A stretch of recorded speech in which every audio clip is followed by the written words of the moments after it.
good. I want to stay warm.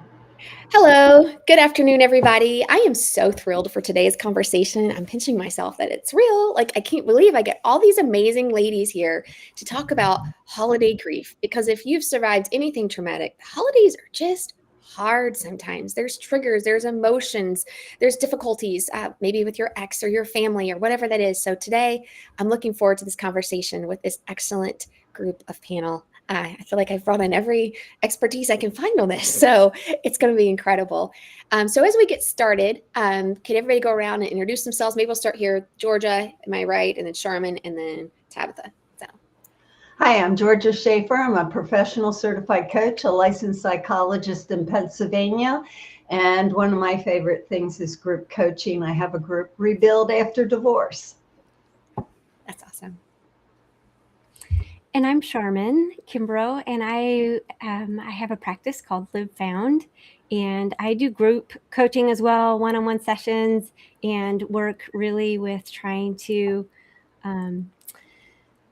heal from emotional abuse, from losing your identity through the relationships that you've been in. So finding your space in the world in whatever your circumstances are, but being able to live well, live from the heart, and to connect well with the people around you. Mm-hmm. I am Tabitha Westbrook. I'm the founder and CEO of The Journey in the Process. We do counseling and coaching, and we have biblical counselors as well on our team. I'm also the author of Body and Soul Healed and Whole and the host of the Hey Tabby podcast.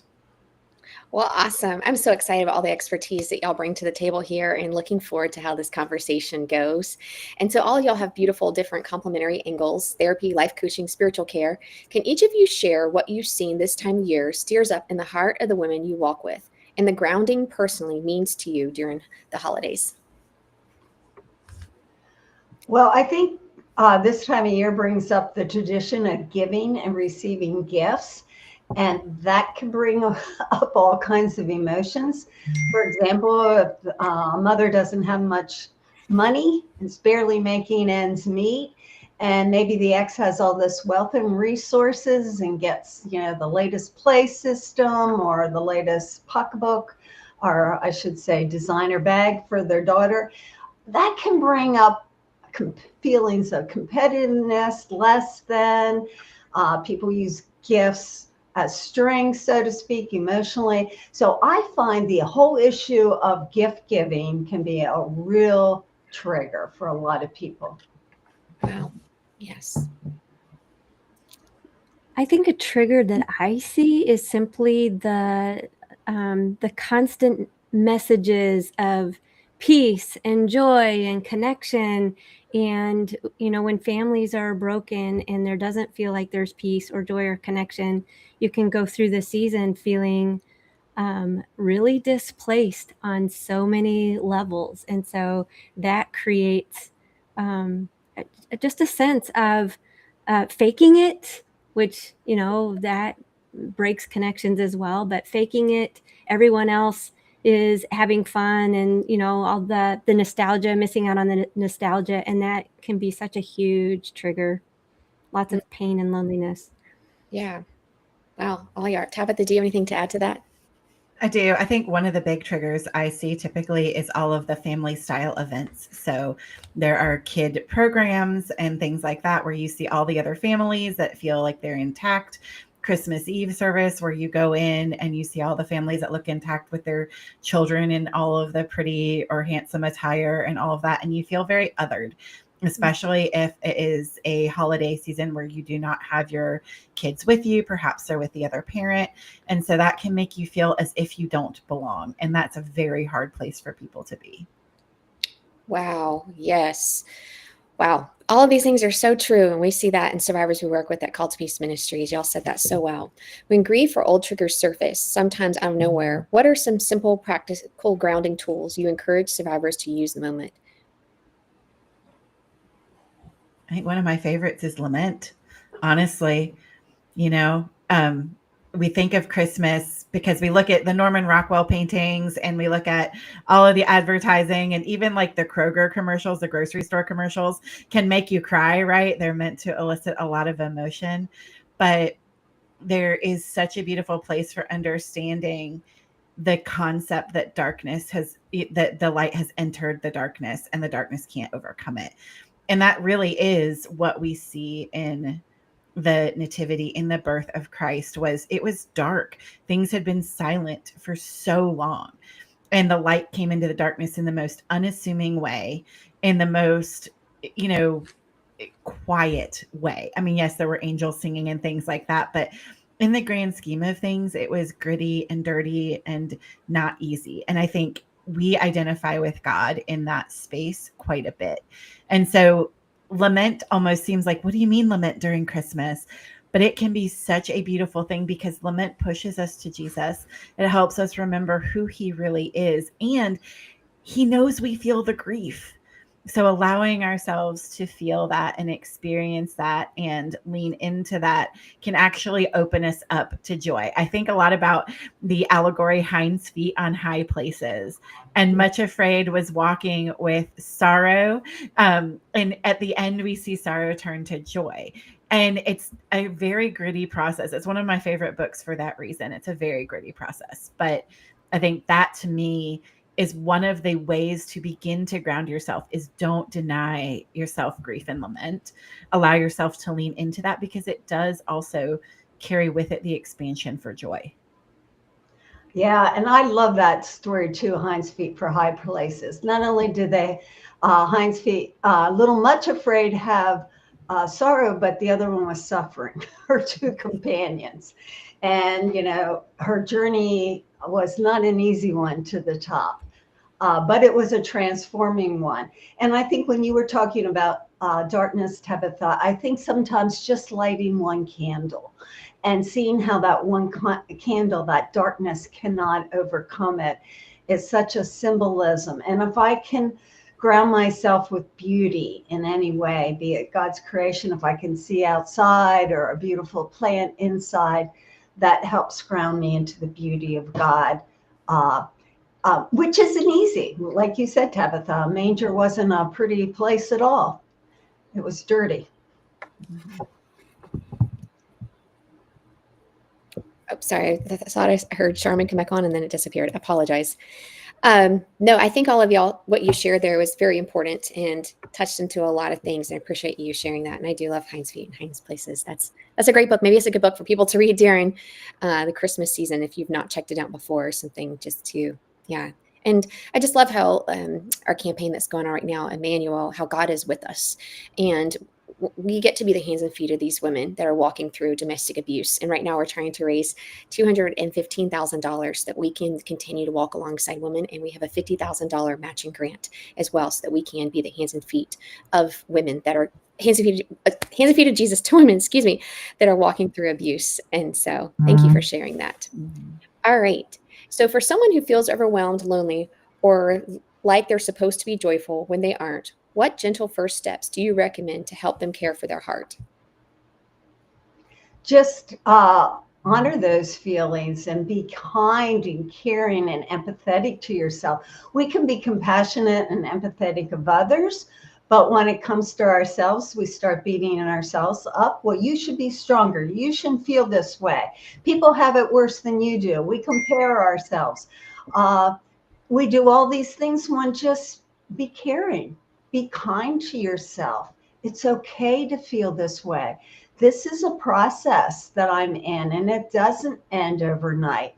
And so what can I do to be caring of myself? And that inconsolable pain that is just crippling, we need to go to God and ask for his comfort. And that is so critical. Yes. And he does comfort those who mourn. And that's what I appreciate about Emmanuel is like, there's never, I'm sure y'all can say the same thing too. There's never been a time where I am heartbroken. During the holidays, there's been multiple times where things are triggered that God doesn't show up in some real way. And Christmas has become to me something very different to me because of that. It's a time where it's like, wow, I really appreciate and value Emmanuel, the God who's with me, because I don't know how I would do life, really do not, without him and his comfort. And so it's an opportunity for Christmas to become something new and meaningful to you in a different way than it did before. So, Tabitha, do you have anything you want to add? Yeah, I think of, blessed are those who mourn, for they shall be comforted. And there's nowhere in the Bible that it says this is the Christmas season, and so you just have to be happy all the time and wear sparkly things and all of that. Again, it's a gritty story. It's a story of people who were struggling and looking for the Savior. And we have a great high priest who gets it. And so, if you have to take some time and step away from something, it's just something I've told clients.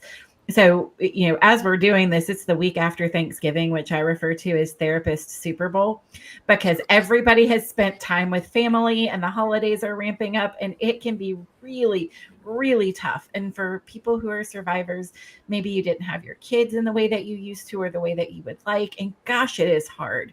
It is so hard. And so taking time to step away, to go in the bathroom and do some breathing if you need to, or do something that is a grounding activity, is such a beautiful thing. I encourage folks, go out for those after meal walks, because nature, even just a little bit, can be so healing for your soul, as well as the bilateral movement of walking.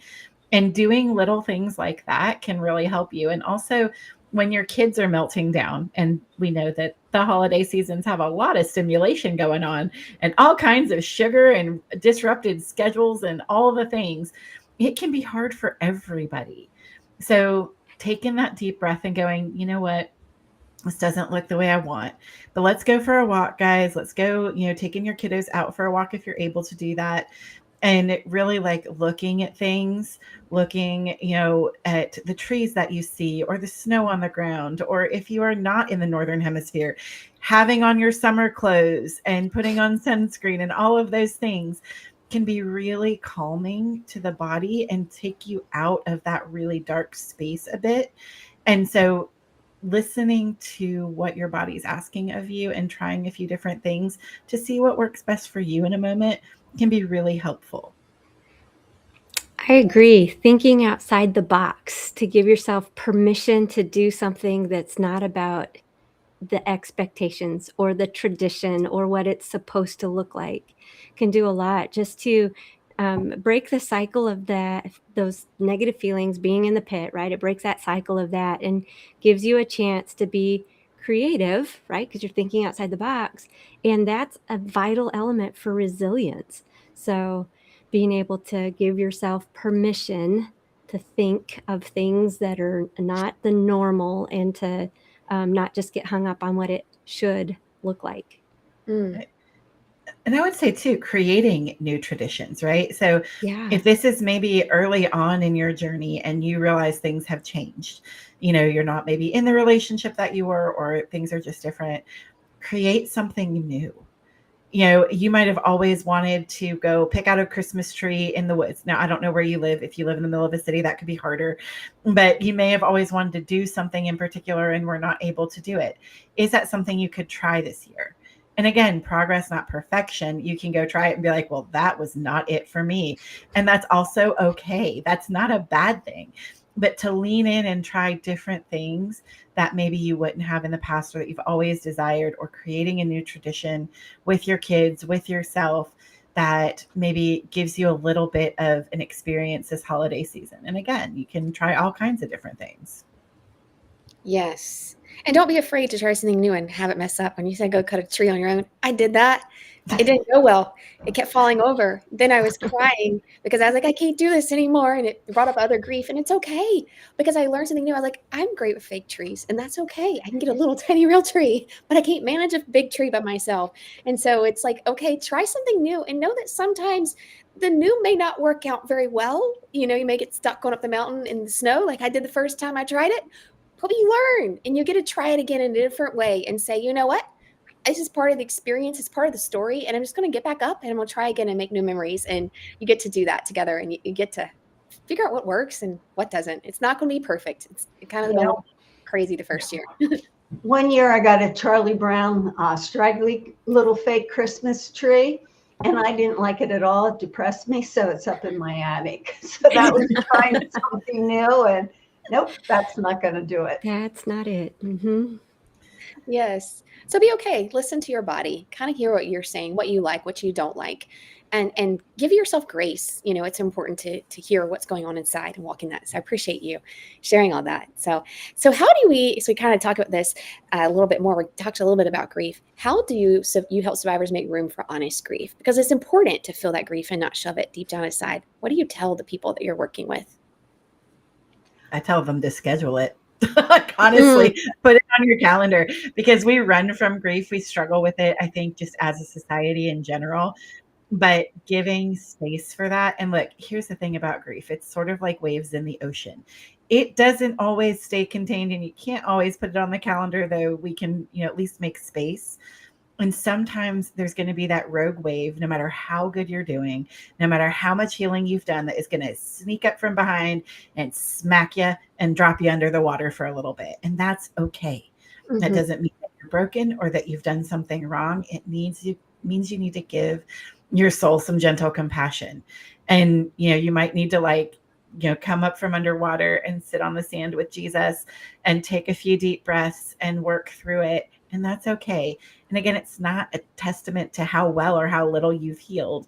It's just life, because life can be lifey. I suggest people grieve according to their personality. We think someone grieves this way, so this is the way we need to handle it. Well, I'm an introvert, so I need those chunks of time to recharge, to step away.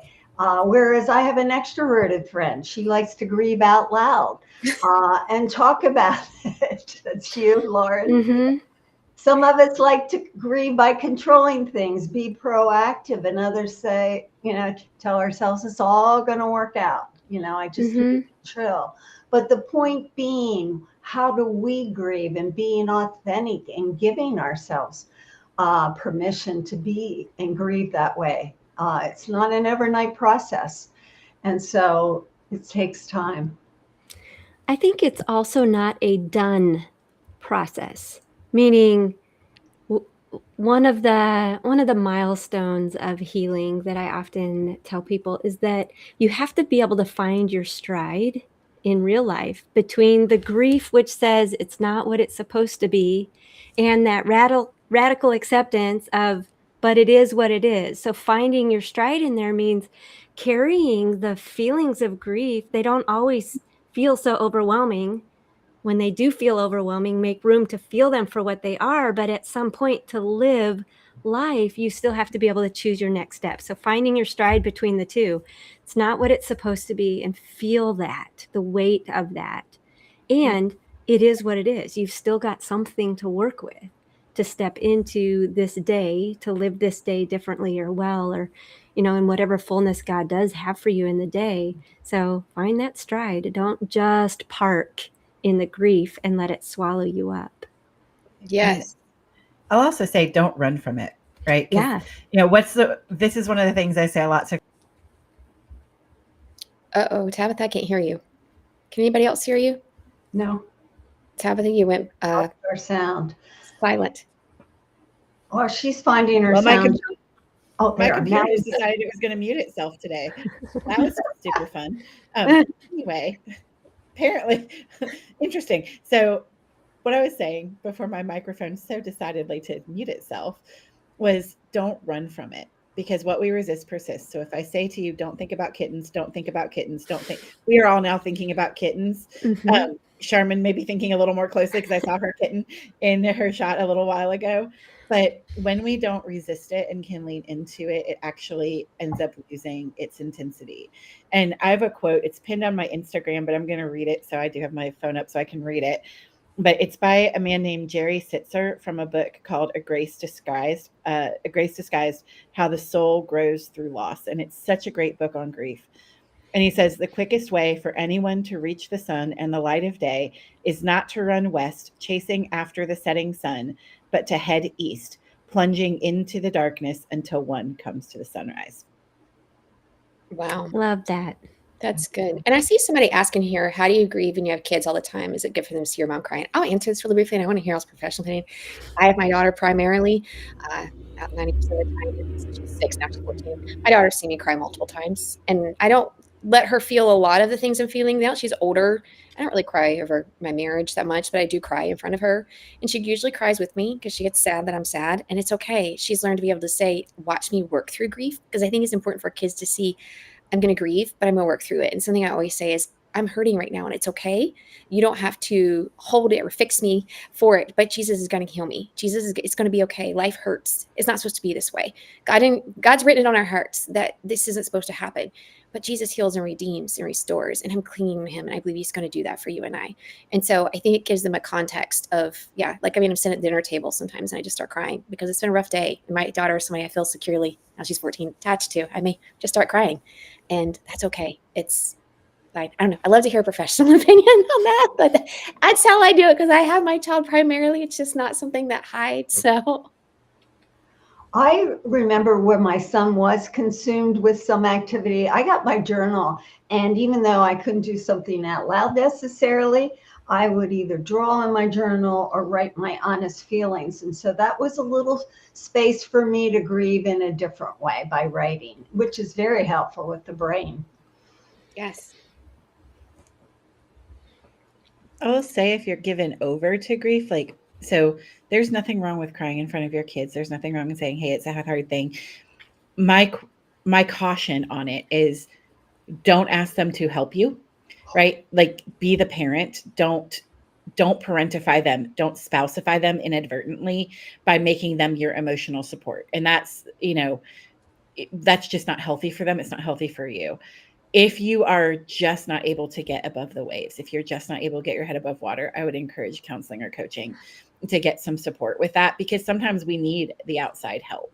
But there's nothing wrong with saying, I'm really sad, and for your kiddos to know that you're really sad. I mean, what do we do with them when they're really sad? We hopefully take them into our arms and love on them.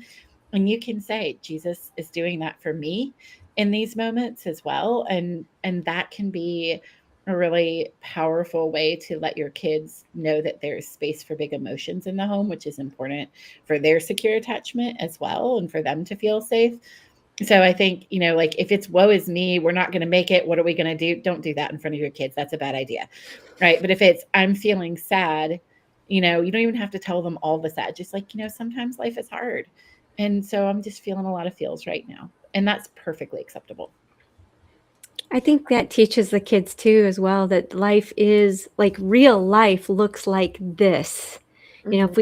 If we hide too much from our kids or overprotect them from big emotions or just hard things that aren't what they're supposed to be, and we try to create this perfect picture for them, then they get into their adulthood going, I didn't know this is what real life looked like, and they have zero skills for how to handle it. And so, yeah, I wouldn't make them a crutch, but definitely teaching them that life is hard. It's not what it's supposed to be. It's okay to feel what you feel, and also giving them the faith element. God is still in control. There's still a story here. We have to figure it out. We're going to figure it out together. You don't have to, vomit those feelings onto the people around you. You can still be together and be connected when things are hard, and have that perspective that it just is what it is for the day. And again, it's kind of about trying to find your stride in real life. And God still has a plan and a purpose, and none of this took him by surprise. And we got to find out how he's asking us to show up in the world, because that actually is the point of the story. And I hear younger people say, I don't do pain. And so when you are real and authentic without asking for some emotional support, you're teaching them, there is pain that doesn't have a painkiller. When we go to the Lord for comfort, but you're also teaching them, this is not going to kill me. This is a real pain, but we're going to learn how to express it or work through it, and it's not going to kill me, even though it feels like it. Yes. Right. Yes. I think everything y'all just said was excellent. Yeah. My daughter's not seen me cry very often. I would say that it's not, if you're doing it every day, you might want to go look, you need to be in therapy, but if it's an everyday thing, that can really make them feel like their world is a little shattered and very scary. But for them to see it occasionally, it's a normal part of life. Sometimes you just can't get away and hold it in, especially if you're extroverted like me, where you're just like, woo. So it's all different personalities, as Georgia said. So anyway, yeah, so let's kind of move on to a different subject too. And that's something I'm excited to talk about is family gatherings. Maybe you're getting together with your family or your ex and all different things, old dynamics, expectations, unhealthy pressure. How can survivors set boundaries around holiday interactions in a way that feels safe, loving, and true to who they are becoming? Give themselves their own time limits. Know what their own capacity is. Like, if you know you have to go into a setting where there's all kinds of fakery or nonsense or whatever, and you know that your capacity is 1 hour max because all you want is the turkey or whatever, you still show up. And just as the hour comes to an end, you start making your exit and don't care one bit what anyone else thinks about it. Mm-hmm. Yes, not living to please other people. Exactly. For me, I thought I needed to be kind to everybody years ago to just recognize some people. I mean, this is a simple truth, but that some people are energy drainers and that I need to recognize who those people are ahead of time. And Tabitha talked about counseling and coaching is a lot of times it helped me to just talk about it ahead of time and then set up a friend or something to talk about afterwards, sort of debrief, detoxify, but just recognizing who in my life or my family or in these gatherings are going to be the energy givers and who are going to be the energy drainers. And know that toxic feelings are contagious. So, what do you do to counteract that? Mm-hmm. Yeah, absolutely. The term I use is coping ahead. So that is something that, over the next several weeks, my team and I will be doing with lots of our clients is like, okay, what do we, what might occur? What, might you want to be prepared for? How do you want to guard your heart in this with this individual or these group of people, whatever it is? And knowing also, like, I remember doing this when my son was little. He had a performance. It was when he was in daycare right before kindergarten, and his stepmom and dad were there, and I was there, and my son wanted a picture with all of us. And so I have a picture with all of us. So I had to put my own feelings aside for that because it was in the best interest of my child to do that. And also know that it didn't matter how the other people might have felt. They might have been like, well, I don't want to be with her. In fact, his dad did say that. But oh well, and also his perception of me was largely irrelevant because that's not God's perception of me. And I could choose to let him live rent free in my head, and he wasn't paying bills, so that was a no. Or I could choose to live the life God had for me. And yes, it was an uncomfortable situation. It was just challenging. But now, my son is an adult and we have that picture and it's meaningful to him. And I was able to walk into that place. And did I go to therapy and talk about it after? Yes, I did. Absolutely. And so those are things that we can do to say, okay, what do I need to do in this situation? What's the best coping ahead for me? And how can I walk through it? What boundaries do I need? When am I going to leave? And definitely not caring about what other people may think. That doesn't mean being mean either, right? We think, well, if I don't care, then I have to just be ugly. No, you can say, I got to go.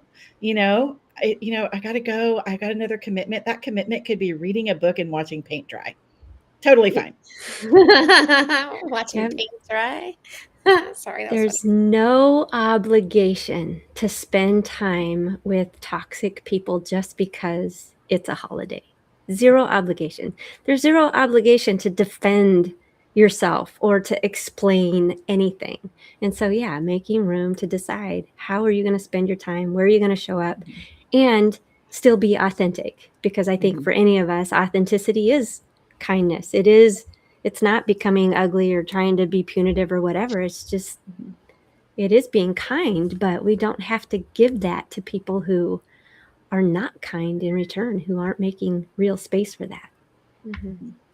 Kindness is holding boundaries, right? So I had a supervisee tell me this once, and I thought it was the greatest thing ever. Nice girls end up in trunks. And we are habituated as women to be nice. And nice isn't always kind. I don't have to let you continue to talk to me. That might not be kind. Holding a boundary with you is much more kind. It manages my integrity, my energy, my safety, and gives you the opportunity to go think about yourself if you so choose to with Jesus. So I can still be gracious and say, hey, I've got to go. I don't have to be ugly about it, but I don't have to stand there because it's nice. And if you didn't see me, I just air quoted. Well, and for me, more than 1 year being proactive, I went away. I went away for a friend. It doesn't have to be an expensive place, a long distance place. But guess what? I'm not going to be home for the holidays. And that was a real key part of my healing journey, dealing with living within my limits when it came to the holidays. Mm-hmm. Yes. Wow. I've had clients go on a cruise because you know what you can't do on a cruise? Get phone calls, unless you want to buy the internet package. So like 10 out of 10, maybe a cruise is for you. Hey, Christmas cruise. Why not? Mm-hmm. So healing also isn't linear. Its setbacks can feel especially heavy in December. How do you help survivors recognize progress and maintain hope even when they feel stuck? Yeah, just know their setbacks are expected. And there are times when you just have to cooperate with the pain. It's not about pushing yourself and doing. And what will give you a sense of relief or hope? And Tabitha talked earlier about scheduling. You got to plan. You're not always going to feel like this, but you got to plan on doing something, even little, that'll give you a sense of hope, a sense of relief. And that doesn't mean that, an hour from now you're going to feel, down again. But being proactive in that way could at least help you catch your breath till you go under again, so to speak. Yes. I think sometimes we go into emotional shock, the same way that people have been in a traumatic whatever go into physical shock. A lot of times we can go into emotional shock, and the holidays can tend to bring that out sometimes. But what that looks like is being in that really empty, numb place, like there's nothing really registering, you're not really saying anything, you're just stuck. And when you're in physical shock, what did they tell you? Just wrap yourself up in a blanket and take a nap, right? Mm-hmm. So same thing when you're in that emotional space, is the very best thing you can do is maybe give yourself permission to wrap yourself up in a blanket and just go take a nap, because it's your emotional psyche trying to find the new normal. It's doing an all systems check. What's going on? What's happening? And establishing a new normal. So making room for that even. It doesn't feel like you're doing anything productive, but in and of itself, it's a vital part of the healing process. You're still healing, even if it doesn't look like you're moving into something. Absolutely. And that reminds me, Sharmen, 1 year I bought literally everybody I knew a tortilla blanket. It's a really great tortilla blanket. It's like soft and wonderful and shaped like a tortilla and looks just like a tortilla. And so I encourage people make themselves a human burrito, because, on the one hand, you might feel a lot of grief. And on the other hand, like you said, you might feel literal nothing, right? Because everything has shut down, and that's a freeze state. And so getting warm can really help you get through that freeze state. And so wrapping up in a blanket, you like a tortilla, like make yourself a burrito, and, giving your body that chance to rest and not feeling guilty. Now, if you find, again, we want balance in all things, because if we're doing that all the time, there might be something else we need to work through.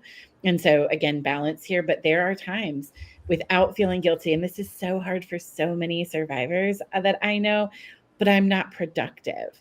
Actually, you are, because you're giving your body a chance to rest, to regenerate, to heal those cells. And so doing that at times is very productive and helpful. Yeah, I would stare at the walls, just stare at the walls. Or I would pull the blankets up over my head and just curl there. And that's just being. That's part of healing, just being. A weighted blanket's good for that too. That's something else you can find on Amazon, and the pressure points and all of those things.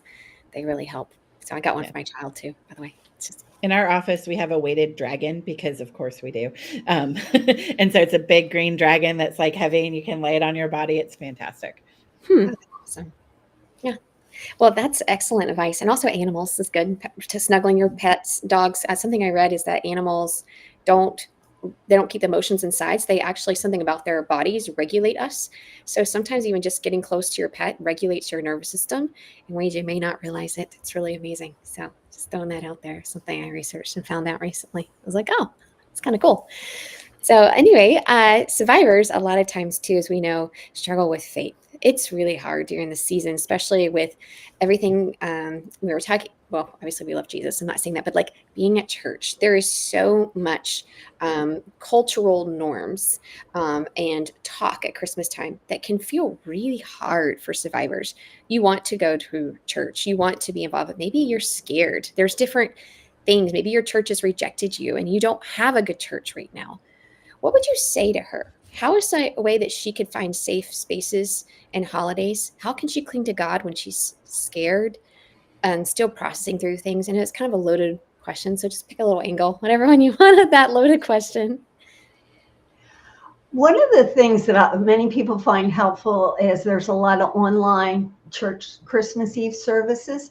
And COVID was a gift like this, but my son and I, instead of going to church because I had immune issues, not to mention, what you were talking about, spiritual struggles, we would do the online service. And then we could talk and we could say what's meaningful to us. But I didn't have to show up and hear all those unpleasant comments, but yet I was still part of corporate worship in a different kind of way. I had to kind of take a totally different approach with my own story because part of my background is always being very involved in church and having been on a worship team for years and was on it at the time I went through a divorce. There's so much about church that isn't just the spiritual harm from, all the platitudes that people give you. So much of what had been precious worship and teaching to me was now tied in with betrayal on all kinds of different levels. And so when I tried to enter into being back in a corporate space, I couldn't do it. I couldn't do it. And so for me, I had to think outside the box a little bit. And music is still super important to me. Like in my head, when I go to a safe place, it isn't a place, it's song. And so music is still important to me, but now it's also tied in with this betrayal and stuff. So there's certain songs I still have to stay away from, but I found that I have to just make space for my own worship and my own space with God. So oftentimes that looks like a lot of journaling, some Bible reading, but it's more the conversation in my head with God, just because there was so much spiritual harm and to some degree a lot of deconstruction I had to go through because I've always grown up in really legalistic churches, patriarchal churches, and so much obligation, and then couple that with betrayal. It's just really hard to be with God when you're in that space, and there's so many memories tied to it. Yeah, I would for sure agree. And I think it may change year to year for people. There may be years you need to opt out entirely and not do any of the things and do something totally different, do it online, go out and hike instead. There's a lot of things that you can do. And it doesn't mean you don't love Jesus. It means that you're checking in with yourself and going, where am I at today? And what is best for me in my healing in this moment? And that, again, doesn't mean you'll never go back to a church. It may be this year is too soon or it's too tender. It's maybe not the right time. I know one year I went to a completely different denomination. I did a Lutheran midnight mass for Christmas Eve. And that was a very different experience. I didn't know anybody at this church, which was part of the point. And it was a very different liturgy. And because it was a midnight mass, there weren't a ton of children. So I didn't think about the fact as much that my child wasn't with me because he wouldn't have been able to stay awake at that point in time. He was real little.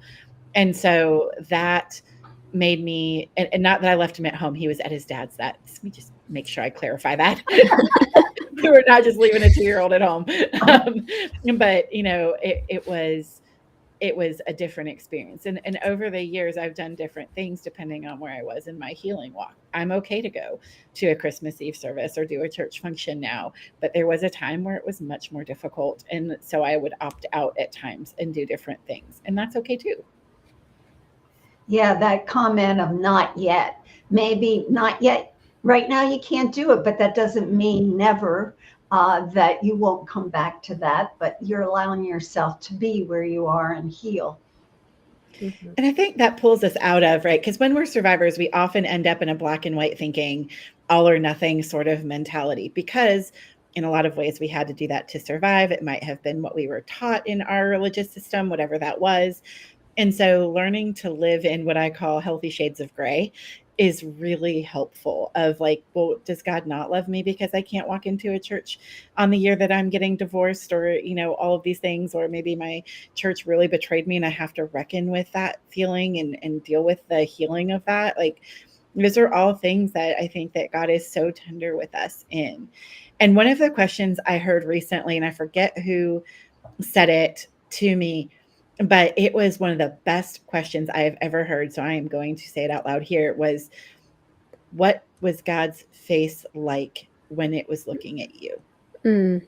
And when you did whatever, what was God's face like when it was looking at you? So how did God look at you in whatever situation it is that you're in? And if you are saying, oh, he's just this angry God, then is he? Right? Like, I think he's more grieved if we're in a sinful place or whatever. But when we have been broken, when we've been hurt, it says a bruised reed he will not break, a smoking flax he will not quench. That means he's not going to smush you. He understands and is tender toward your pain. And so, what does God's face look like when he looks upon you as you wrestle through these decisions? And I think that's a kind of an interesting exercise to go through. Oh, definitely. How do you see yourself with Jesus? Somebody asked me that years ago, and I saw myself like a beggar woman holding on to Jesus's ankles. And then he reached up and helped me up here like a little girl. And I can talk about a grounding image. I can bring that image of the Lord holding me like a little girl and just kissing my cheek tenderly. Yes. Yeah. And he's so tender like that. I remember one night I was at a church service. This wasn't during the holidays, but I was having a really hard day. And I was like, Jesus, I just need you. I want to crawl up in your lap and I just want you to put your arms around me. And I was crying and praying, but I was praying to myself. None of this was said out loud. It was just me and Jesus during worship. And as I was leaving the sanctuary, a woman I did not know and have never seen since came up to me and said, I have a word for you, and this is going to sound really crazy. And I was like, all right, cool. And she said, Jesus said that he wants to take you in his lap and put his arms around you and hold you close. And I lost it because there was only one way for her to say that. And that is the Lord told her, because he was the only person I was talking to. I hadn't said it out loud. I had never spoken about that. And so it was just such a comfort that Jesus did want to hold me in his arms in that broken state that I felt in. And so I think when we're open to, and look, I know it's complicated when you've been hurt by church, but when we're open to actual Jesus, not maybe Jesus who was told to us in dark and disturbing and absolutely unbiblical ways, but like he wants to be with us. He wants to love us. He wants to comfort us. It says that he holds our tears in a bottle. Wow. That just gives my heart such warmth. It's just like, yes, visualizing those things is so helpful too. Sometimes when you're crying, visualizing Jesus taking those tears and holding them, it does something to our minds when we enter into it visually versus just in our thinking that's what's happened. Or like, yeah. So thank you for sharing all that. So, and then my last question to kind of close everything out is, if you could speak directly to a survivor who feels tender, overwhelmed, or alone this holiday, what is one hope-filled message you would want her to hear? Reach out. Because a lot of times we want to isolate ourselves from God, from others, and isolation can be dangerous. So reach out to God, cry out in a prayer, reach out to hopefully a safe friend or supportive group, but don't isolate yourself and tell yourself you're the only one that feels this way. Your pain is real, and give yourself permission to be there. without obligation. I would add that. So yes, definitely reach out, but not reach out because you're obligated to, because that just adds to the pain. Mm. And it won't be this way forever, right? We are east of Eden and we are on this side of heaven. Things are very hard at times. But even in the hard moments, it does not mean they will be there forever. So if this is a holiday that's full of grief and hard, it may not be this way forever. In fact, there may be really good moments over the course of this holiday season.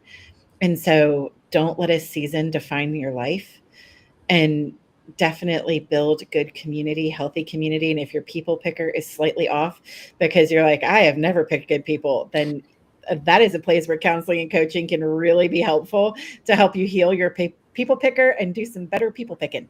But really, healing happens in community. So we really do want to build and enter into good community.